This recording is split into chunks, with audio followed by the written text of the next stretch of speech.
The sky above the colony world of Aloria was never still. Strange silver clouds floated like ribbons, and two suns painted the land in warm gold and soft blue at the same time. For the human settlers, it was a place both beautiful and dangerous, but for children it was only a playground. Ethan was just a boy when his family first came to the colony. He was curious, restless, and always running ahead of his parents. His dark hair was messy, his boots were always covered in dust, and his hands forever busy collecting stones or insects he had never seen on Earth. The other settlers' children often kept to themselves, but Ethan had no fear of wandering off, alone. That was how he first met her. She was different, not human. At first, Ethan thought she was only his imagination. The girl stood near the edge of a crystal-bright river, her skin pale with a faint shimmer under the suns, and her long hair, silver as moonlight. She wore a simple white garment tied with a thin golden cord. Her eyes were large and luminous, like pools of violet light. When she noticed him, she did not scream or run. Instead, she tilted her head with curiosity. "You are not of here," she said in careful words, her accent soft but clear. Ethan frowned, not sure if she was real. "You're not either," he answered boldly. She laughed, a sound like the ringing of tiny bells. That laugh erased his fear. The two children stood in silence for a moment, studying each other. She carried no weapon, only a small crystal trinket, in her hands. "My name is Ethan," he said finally, placing a hand on his chest as his father had taught him. "What's yours?" "Liara," she replied. She copied his gesture, pressing her small hand against her chest. That was the start. From that day, they met again and again by the river, away from the eyes of settlers and alien guards. They spoke, in broken sentences at first, mixing words from his tongue and hers, learning slowly. What one could not explain, they drew on the sand.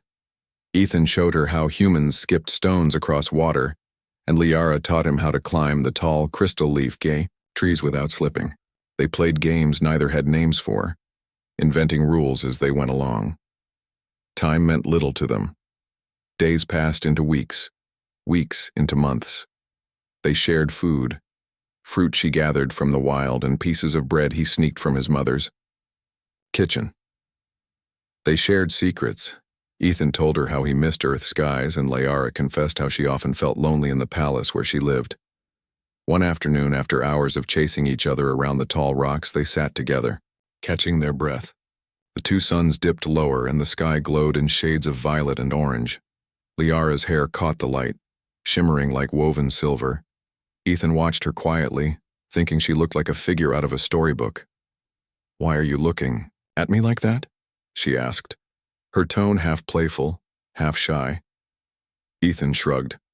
"Because you're my friend."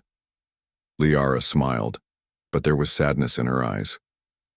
"My father says one day I will not be allowed to come here. He says I must learn, to rule, not to play." "Rule?" Ethan repeated, confused. "Yes," she whispered. "My family holds the crown.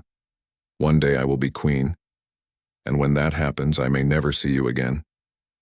Her words sank into him like cold water. He had never thought about losing her. The idea made his chest ache.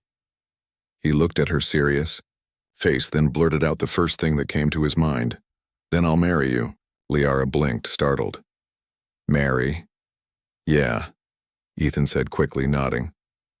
"On Earth, it means you never leave each other. You stay together, always. If you're a queen, then I'll be your king, and no one can stop us from being friends." Liara's eyes widened. For a moment she said nothing, just studying him with those violet eyes that seemed far too wise for her age. Then she smiled, the kind of smile that brightened her whole face. "You promise?" she asked softly. Ethan stood, brushing dust from his knees. He raised his right hand, as he had seen soldiers do when swearing an oath. "I promise. I'll marry you." She stood too, her small hands clutching the crystal trinket she always carried. With care, she pressed it into his palm. "Then this is proof," she whispered. "Keep it. One day I will ask you to remember."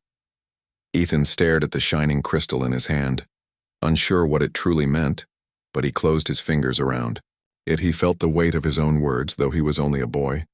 The sound of shouting broke the moment. From the forest, armored alien guards appeared, calling Liara's name. She looked at Ethan, panic flashing across her face. "I must go," she said. "Wait." Ethan reached out, but she was already running. She turned once just before vanishing into the trees and gave him a smile he would never forget. That was the last time Ethan saw her. The years rolled by. Ethan's family left the colony not long after, forced back to Earth by the rising tension between humans and the alien empire. He grew older, learned new skills, and became an engineer and soldier, building ships and fixing weapons. The crystal trinket, however, remained hidden in his belongings. Sometimes he would take it out, look at its soft glow, and remember the strange girl with silver hair and violet eyes. His parents dismissed it as childish fancy. His fellow cadets laughed when he told them about his alien princess friend. Even Ethan himself tried to forget, telling himself it was just a game. Kids make promises all the time. Who could expect a boy's careless words to mean anything? Yet, the memory lingered. The image of her smile, the echo of her voice, the weight of the promise. And somewhere, far beyond Earth, on the throne of an empire, Liara never forgot either. The stars always had a way of calling Ethan back. Even when he lived on Earth working long nights in dusty workshops, he would sometimes step outside and stare at the sky. Somewhere out there was Aloria, the world where he had once played by, the river with a girl who claimed she would be queen. Sometimes he wondered if she remembered him at all, or if the promise had faded into the fog of childhood. Years passed. Ethan grew into a man. He became known for his sharp mind and steady hands, an engineer who could repair a starship engine with limited tools and pure stubbornness. That reputation brought him into the fleet. He was not a commander, not a hero of battles, but he was someone others relied on when machinery failed and lives depended on it. So when the human government prepared a diplomatic mission to the alien empire, Ethan was chosen, not as a diplomat but as support. He would make sure the human shuttle functioned smoothly during the long trip and be available in case the alien docking systems proved difficult. It was an honor, but Ethan treated it as just another job. The shuttle soared through hyperspace, leaving Earth behind.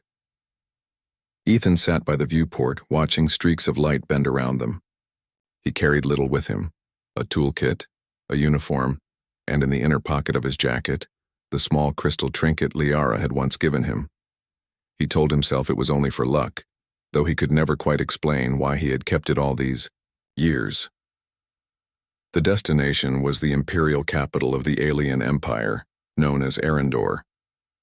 It was not just a city but a world-spanning palace, covered in spires of white stone and glowing crystal towers. As their shuttle entered orbit, Ethan pressed against the viewport, staring in awe. Ships of every size circled above the planet like insects around a flame.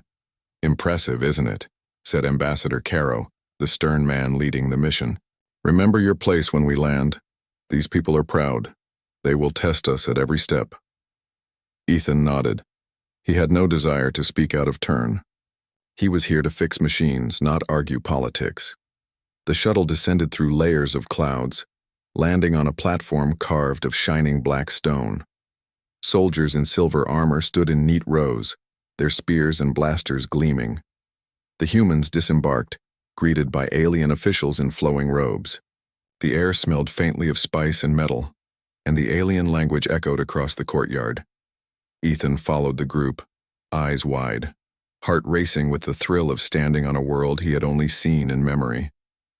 Then came the moment none of them expected. The great doors of the palace opened, and music filled the air.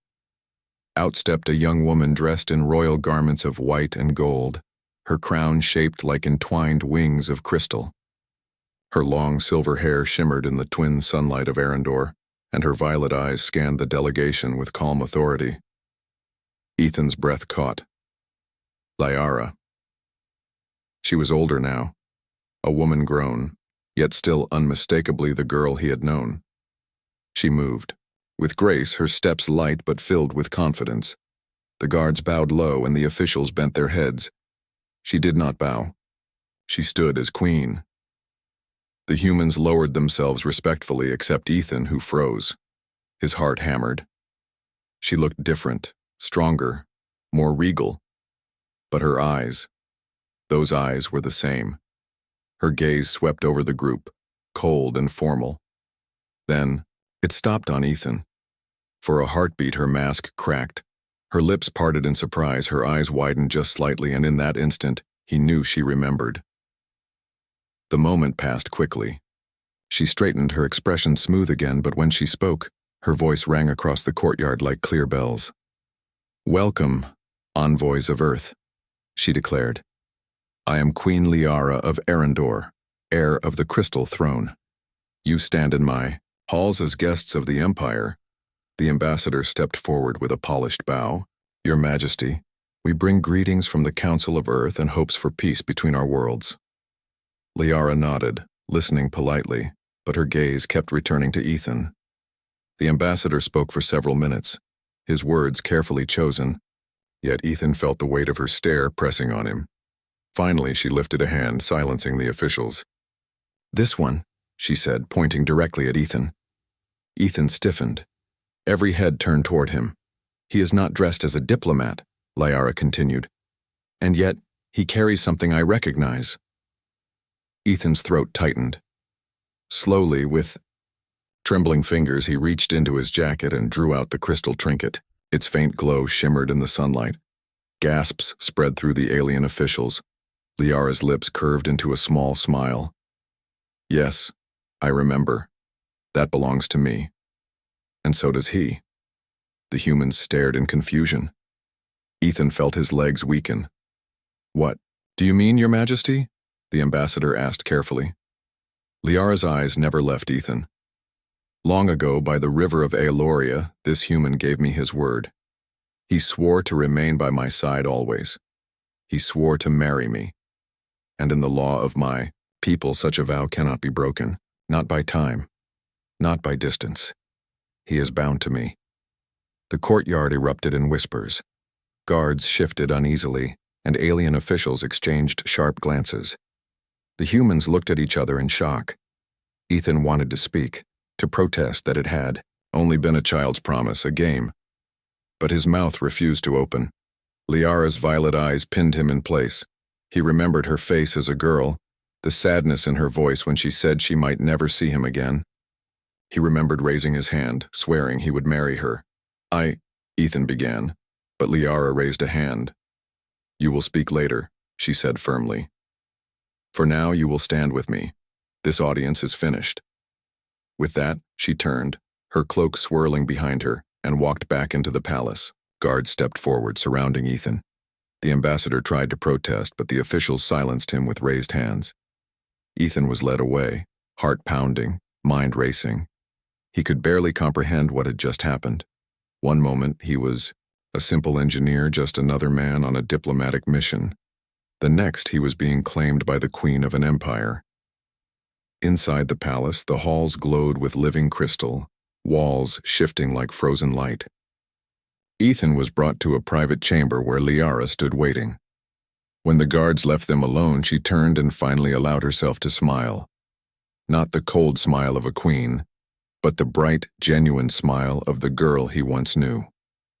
"You kept it," she whispered, nodding at the crystal in his hand. Ethan swallowed. "Of course I did, but Liara, that was years ago. We were children, I never thought—" "I did," she interrupted softly. "I thought about it every day. When I was lonely, when I was afraid, when I took the throne. I remembered you, the human boy who promised me he would never leave me." He shook his head, running a hand through his hair. "I didn't know it would matter so much. It was just a promise." "To you," she said gently. "But to me, it was everything. And now, I am queen. My word is law. If I say you are my chosen mate, then you are." Ethan stared at her, stunned. Part of him wanted to laugh at the absurdity, but another part remembered the warmth of her smile. the way she had trusted him when no one else did. His chest tightened. "I don't know if I can be what you want," he said finally. "You already are," she answered. Silence filled the chamber. The weight of her words pressed heavily on him. Outside, the sounds of the Empire continued, the music of courtyards, the marching of soldiers, the whispers of advisors.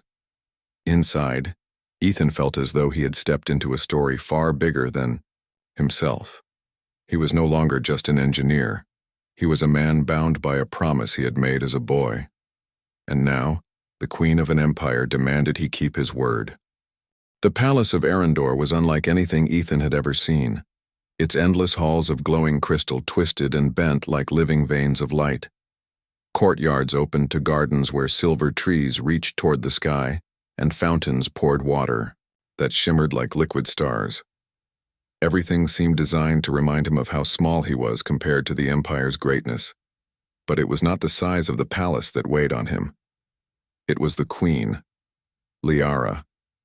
She had claimed him before, her entire court, and bound his fate with a childhood promise. Ethan had no idea how to escape, nor if escape was even possible. For 2 days he was kept inside the queen's private wing. He was treated well. Servants brought him food on plates of polished stone. Guards stood at his door, and he was allowed to walk in the gardens. But everywhere he went, whispers followed. Alien courtiers stared at him with suspicion or amusement. Some looked at him as if he were a curiosity, others as if he were a threat. At night he lay awake, staring at the high crystal ceiling, his thoughts racing. He remembered his parents' voices long ago. "Be careful with your words, Ethan. Promises matter." He had laughed at them then. Now the words returned like an echo he could not silence. On the 3rd morning, Liara summoned him to the throne chamber. The chamber was vast, with walls that reached into shadow and a floor polished to mirror-like shine.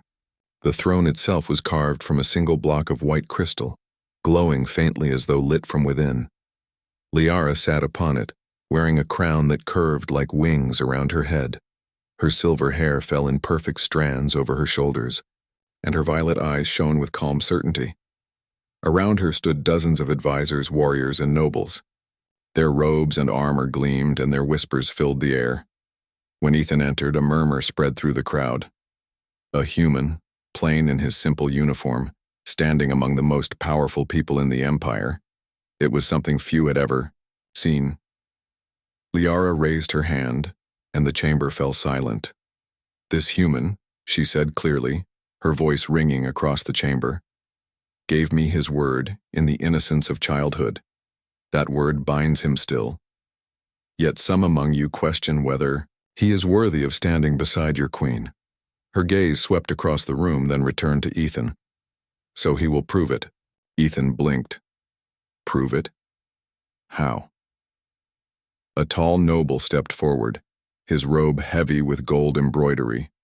His eyes were cold as steel. "By trial. Our laws are clear. If he is to stand beside you, he must show more than a promise. He must show courage, wisdom, and loyalty." The chamber buzzed with approval. Liara leaned forward, her eyes steady on Ethan. "Do you accept?" she asked. Ethan swallowed. Every instinct told him to refuse. He was no warrior, no hero of legends. He was an engineer, a man who fixed machines and solved problems. Yet as he looked at Liara, he saw not just the queen, but the girl by the river who had trusted him. She was watching him with quiet hope, and he knew she expected him to answer. "Ali, do it," Ethan said finally, his voice steady though his heart pounded. The nobles murmured again. The tall noble smirked. "So be it. The first trial begins tomorrow." That night Ethan wandered the gardens alone. The stars of Arendor glimmered. Above, unfamiliar constellations twisting across the dark sky. He sat by a fountain, running his fingers over the cool crystal of Liara's trinket. "What am I doing here?" he muttered. "I should be on Earth fixing engines, not standing in a palace full of aliens." A soft voice answered from behind. "Him." "And yet you are here." Ethan turned. Liara stood among the silver trees, her gown flowing like liquid light. She approached slowly, her crown removed, her expression softer than before.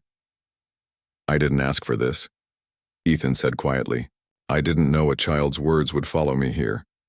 Liara sat beside him on the fountain's edge. "You think I planned this? That I held on to your promise only to bind you when I became queen?" He hesitated. "Didn't you?" She shook her head. "No. I held on to it because it gave me hope. Because when I was lonely, I remembered the boy who told me he would never leave me. And when I took the throne, I realized I needed someone who was not afraid to speak truth, someone who would not bow just because I wore a crown. That was you, Ethan." He stared at her, searching her face for any sign of deceit, but her violet eyes were clear and earnest. "Tomorrow," she said softly, "the court will test you. They will mock you, try to break you. Do not let them. Show them what I already know, that you are stronger than they think." Her hand brushed his, light as a feather, before she rose and walked back into the palace. Ethan sat frozen, the warmth of her touch lingering on his skin. The next morning, the first trial began. Ethan was led to a vast training hall where warriors sparred with glowing spears and swords. The tall noble from before stood waiting, flanked by armored champions. "The first trial is strength," the noble declared. "Survive the arena." Ethan's stomach knotted. He had no weapon, no training. Yet the guards thrust a blunt spear into his hands and pushed him into the circle. Across from him stood a towering alien warrior, muscles gleaming under the light, his blade humming with energy. The crowd roared. The warrior attacked, his strikes fast and heavy. Ethan stumbled, barely blocking with his clumsy spear. He was driven, back again and again, his arms aching, his breath burning in his chest. "I can't do this," he thought desperately. "I'll be killed here, in front of everyone." But then he remembered Liara's words. "Show them what I already know." Gritting his teeth, Ethan stopped retreating. He focused not on strength, but on movement, on angles, on the rhythm of the warrior's strikes. He had fixed machines under fire, repaired engines in storms. He knew how to keep his hands steady under pressure. The next time the warrior swung, Ethan sidestepped and used the spear not to attack, but to trip him. The giant stumbled. The crowd gasped. The warrior rose, furious, but Ethan kept moving, using speed instead of force. Again and again he dodged, deflected, and redirected. He was no stronger, but he was clever. Finally, with one desperate push, he drove his spear into the ground, tripping the warrior a second time. This time the alien stayed down, panting. The hall erupted in noise. Some jeered, others cheered. The noble scowled, but Liara's lips curved in a proud smile. "The human has passed the first trial," she announced. Ethan dropped his spear, his chest heaving. He had survived. Somehow. That night, as he rested in his chamber, Ethan stared at the crystal trinket again. He felt the weight of the day's battle, the ache in his body, but also something new: pride. The promise still bound him, but perhaps it was not just a chain. Perhaps it was a path, one he had yet to understand. And as he drifted into uneasy sleep, one thought burned in his mind. Tomorrow, the next trial awaits. The first trial had left Ethan sore in every muscle, but it also gave him something he had not expected: respect. A few of the alien guards nodded at him when he passed, and even some courtiers whispered less cruelly than before. But the tall noble, Lord Vanar, had not softened. His sharp eyes still followed Ethan with disdain, as if waiting for the human to stumble. The next trial was one of the mind. Ethan had been placed in a hall of puzzles and machines. Strange devices whirred, clicked, and spun in ways that made no sense to the alien challengers. But to Ethan, an engineer who had spent his life fixing broken systems, it was a test of patience. He worked calmly, adjusting gears, rerouting circuits, and within hours the machines hummed into order. Liara had watched from her throne, her violet eyes shining with quiet pride. "You see," she had said to her advisors, "humans are not weak. They are different. And sometimes, different is what we need." But peace never lasted long in the Empire. One evening, as the sun sank behind the crystal towers of Arendor, the court gathered for a feast. Musicians played on harp-like instruments that rang like water drops, and dancers spun in flowing robes. Ethan sat at Liara's side, uncomfortable in the fine garments she had given him. He could feel every eye in the hall fixed on him. Halfway through the feast, a messenger rushed into the chamber. His face was pale, his robe torn. He fell to his knees before the queen. "Your Majesty," he gasped. "Rebels have risen in the southern provinces. They march under the banner of Lord Vanar." The hall erupted in cries of alarm. Liara's jaw tightened, but her voice stayed calm. "How many?" "Thousands," the messenger said.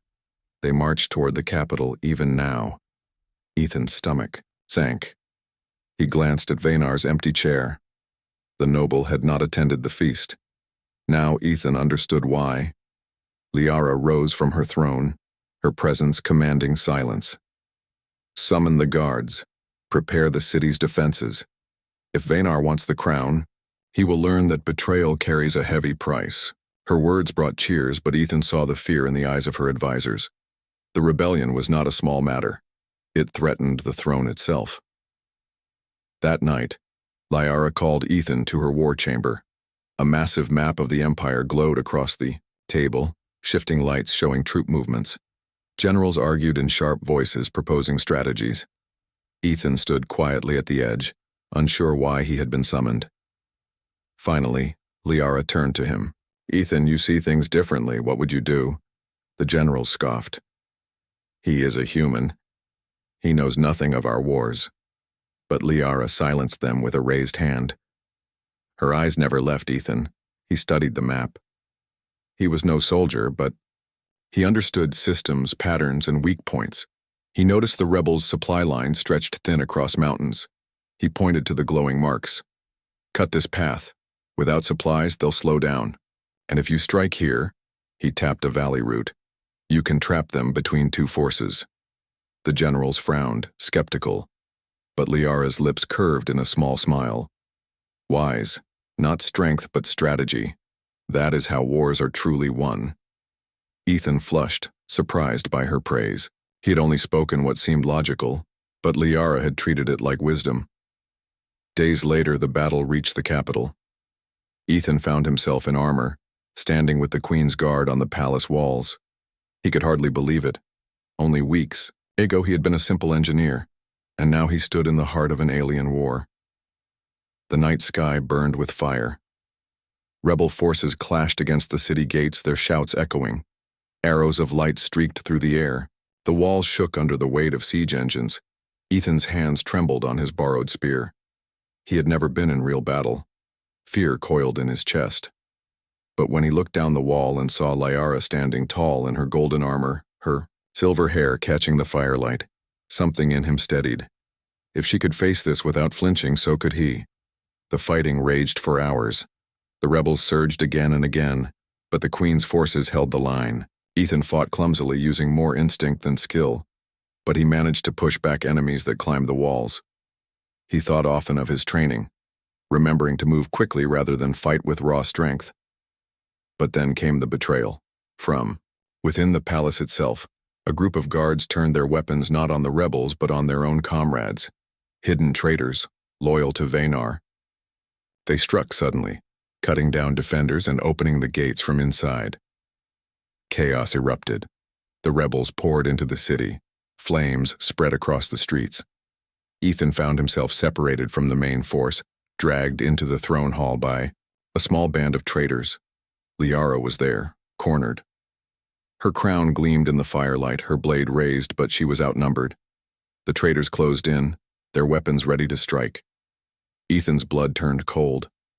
He had no plan, no strategy, only the memory of his promise.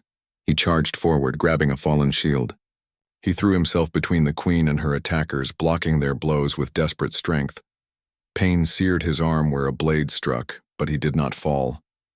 He pushed back with all his might, shouting for Liara to run. But she did not run. She fought at his side.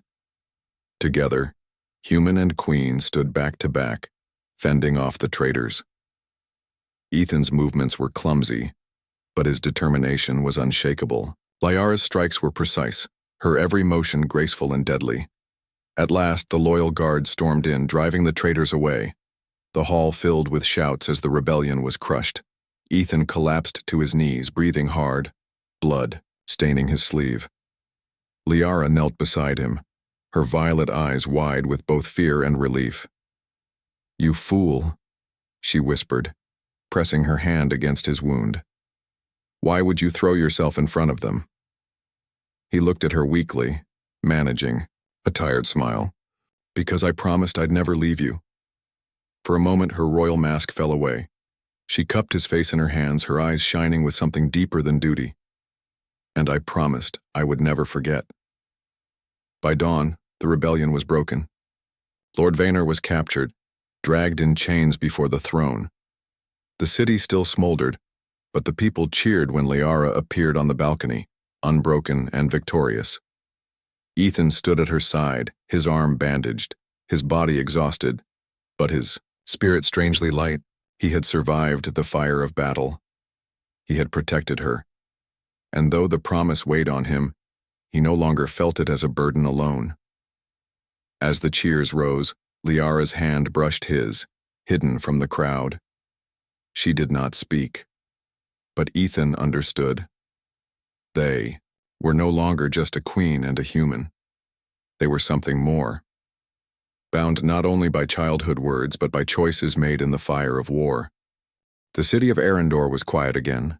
Smoke still curled from burned buildings and the streets were littered with debris, but the rebellion had been crushed. Citizens cautiously stepped out from their homes, eyes wide with relief and awe at the sight of their queen Liara standing tall amidst the ruins.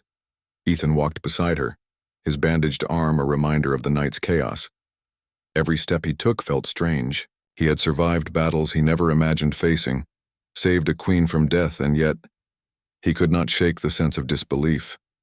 He, a human from another world entirely, was standing as protector beside an alien monarch. Liara's gaze never left the horizon, but now and then she looked at him, silently acknowledging the bond they had forged through fire and blood. In the aftermath, the palace had become a center of activity. Advisors, soldiers, and engineers worked tirelessly to rebuild. Ethan had been asked to assist not as a mere observer, but as an advisor in the reconstruction. The human's understanding of structures and logic was new to the alien court, and Ethan's ideas were welcomed. Yet despite the honor, his mind could not escape the question that weighed on him. What now? Liara had claimed victory, but she had also claimed him. As queen, she had the authority to demand anything, yet she did not speak of marriage openly. Still, the memory of her hand brushing his lingered, her violet eyes conveying more than words ever could. One evening, as the twin moons rose over the city, Ethan found himself in the palace gardens. He walked along the stone paths, the air cool and fragrant with alien flowers. Liara approached silently, her presence calming yet commanding. "Ethan," she said softly, "come with me." They walked in silence to a quiet pavilion, far from the bustle of rebuilding. There, the queen stopped and turned to him. Her expression was serious yet gentle. "You have kept your promise," she said, her voice low. "Not as a child, but as a man. You have protected me, helped me, and proven yourself in ways no one else could. And now I ask, will you truly honor the promise you made when we were children?" Ethan swallowed hard. He had thought about this moment, but the reality was different. He had always imagined a simple answer, a nod, a smile. Yet now the weight of the promise felt immense. He looked into Liara's eyes, seeing not just a queen, but the girl he had laughed with in the fields of their childhood. He began, unsure of his words. Then he took a deep breath, steadying himself. "I will keep it, I promised, and I mean to keep it. Not because I have to, but because I want to. Because you are worth it." Liara's eyes softened, a rare smile touching her lips.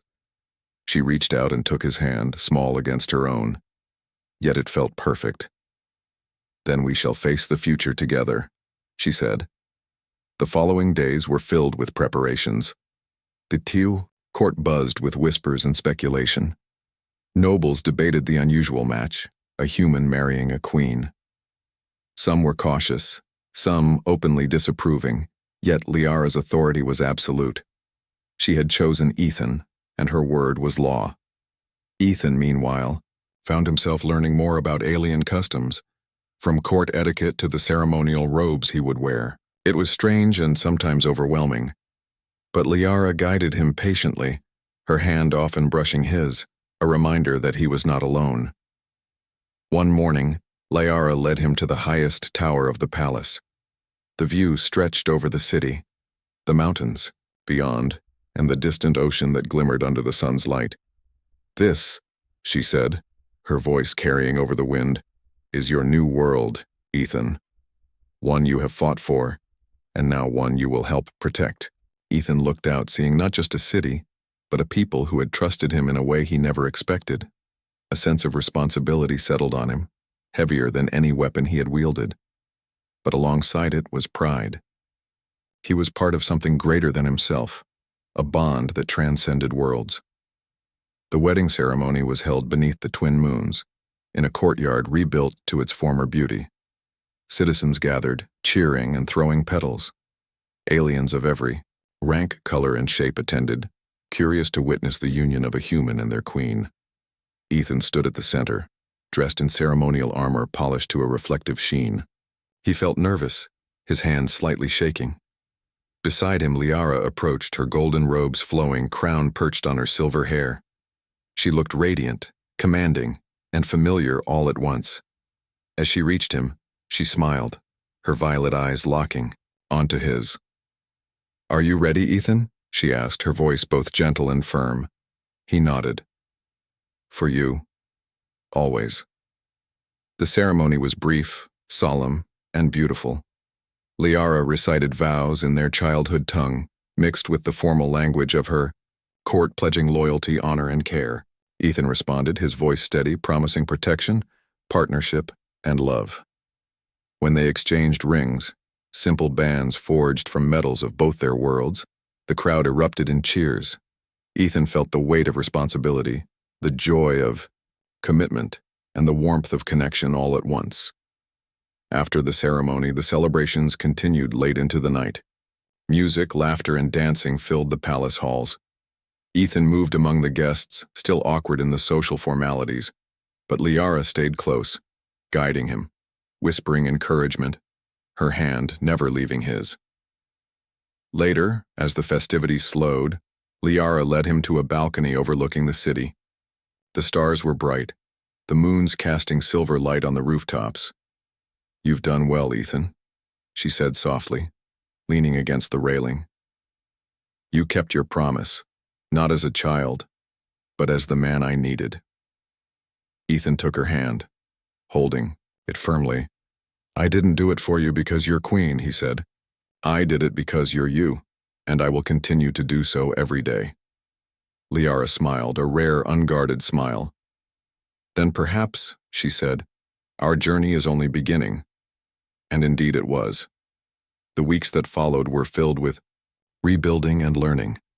Ethan worked alongside engineers, soldiers, and citizens, repairing the city, improving defenses, and introducing simple human technologies adapted to alien systems. He became a bridge between worlds, respected for his ingenuity, admired for his courage, and loved for his heart. Liara ruled with wisdom, supported by Ethan not just as her husband, but as her closest advisor. Together, they forged alliances with neighboring kingdoms, strengthened the empire's defenses, and ensured that the rebellion's shadow would never return. Through it all, Ethan never forgot his promise. It was no longer a childish vow, but a living bond, tested in fire and proven through action. Every day he reminded himself that true strength was not just in muscle or intellect, but in loyalty, courage, and the willingness to stand beside someone no matter the cost. One evening, as they walked through the palace gardens, Ethan paused beside a small pond. The water reflected the twin moons, the stars, and their intertwined shadows. "You know," he said, "when we were kids, I never imagined this would happen. I never imagined I would be here beside you in this world." Liara chuckled softly. "Neither did I," she admitted. "But promises, they have a way of finding their path even across time and worlds." Ethan smiled, feeling the truth in her words. "Then I guess we're lucky." Liara rested her head against his shoulder. "No, Ethan, we're not lucky. We earned this together." And in that moment, as the twin moons shone down, human and queen stood together, not as ruler and subject, not as child and friend, but as partners, bound by trust, courage, and a promise kept through a lifetime of challenges. The Empire had survived betrayal, rebellion, and war, and together they would face whatever came next, stronger for the trials they had endured and united by a bond no power in the galaxy could break.